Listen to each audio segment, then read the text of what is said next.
Isunod na to si Karundang Bobby Brasiros.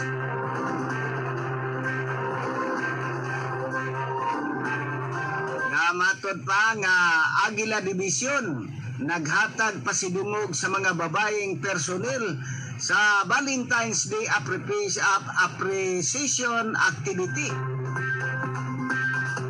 Karundang Bobby, ihandos mo.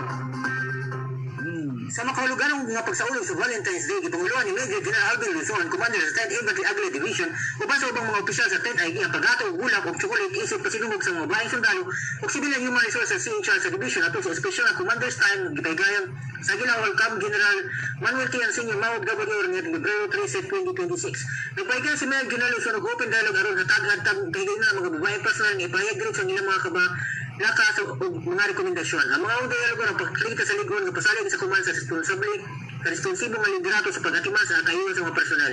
Mitapos sa kaligon sa paggato og bula og tsukulati sa tanang babae personal parehong minipirmado og Civilian Human Resources.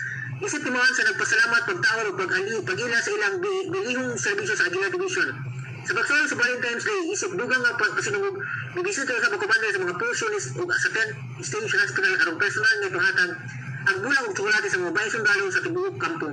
Nagpaalam sa pag-ila sa ilang dedikasyon o serbisyo. Ang bawang inisyatiba ng pag-ila sa padayon ng pasalig sa TNID sa eksklusibidad, pagpalikon sa mga moral o pag-amuma sa kultura sa pagtawad o panagiusa sulod sa organisasyon. Para sa Radyo Ronda Balita Southern Mindanao, kini si Bobby Braceros reporting.